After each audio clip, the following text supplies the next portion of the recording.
Dedication, a love letter to Black people.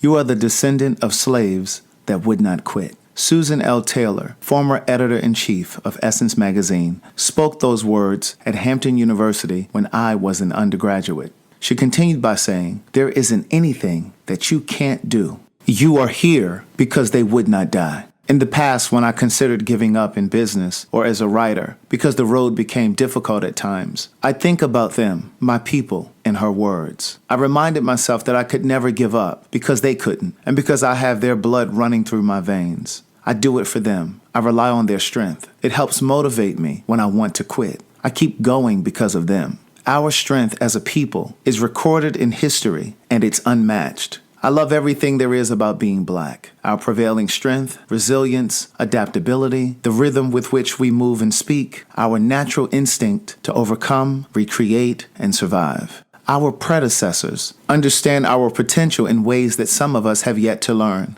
It's the reason the playing field has always been uneven and why the finish line is constantly moving. They know that if the playing field ever became level, that we would be unstoppable. Moreover, they fear that we would do to them what they've done to us. I'd be remiss if I didn't say that I didn't always love everything about us as a people. I'm guilty of being harder, more judgmental of us than I should have been in the past. I was embarrassed by the ills of the community, the ghetto language with which some of us use to speak, the rising number of underage single mothers, deadbeat fathers, the inflated prison and addiction rates, the failing school systems, until I realized a few things. One, the media wanted Black people to see and believe these things about other Black people, even though these things weren't completely true. Two, it was my own concern about how white people saw and thought of us, until I divorced myself from those thoughts and any concern about the white gaze. Finally, I realized that we've been severely marginalized by a system designed to encourage us to fail because our potential is limitless. Despite all that we've been through, we survive with dignity while managing to produce greatness. We've managed to find some joy in our hardest moments in this country because we're magic. The world knows it. Many hate us because of it. We remain the envy of the world for our brilliance and genius. Thus, it's important to me that I use my gift to help rewrite the narrative of the Black experience in this country, without exception. In other words, it's important that I tell as much of our truth as possible, including the stuff we don't enjoy hearing about ourselves because it's uncomfortable.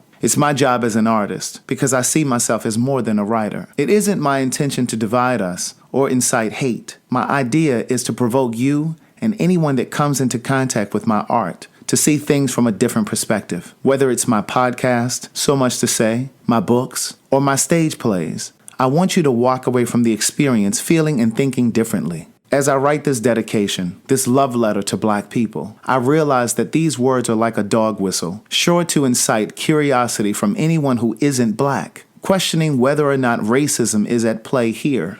The idea that I must despise white people because I love Black people is absurd. It's crazy to think that racism is at play because I say out loud that I love Black people. And if reading those words translates as white hate for you, then white privilege and whiteness are to blame for trying to rob me of my sense of pride and trying to colonize my Blackness.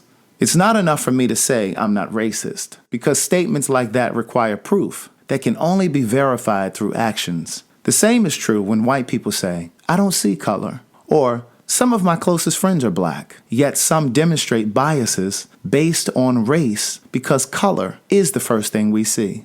So to answer simply, because I'm for my people doesn't mean I'm against anyone else. I just love Black people and all that we've managed to accomplish with the scraps left behind for us, with which we've managed to make something out of nothing. I'm charged with the responsibility of being sweeter and kinder to and more supportive of people of color because we've been excluded from so much. We deserve that from each other at the very least. I'm ready to see us win in a major way because we haven't enjoyed the luxury or stability of intergenerational wealth at a scale equal to that of white folks. I'm really clear, like most Black people, that shit isn't going well for us in this country, and it's been going wrong for quite some time. I think it's safe to say that many of us are disturbed by very specific systems of racism.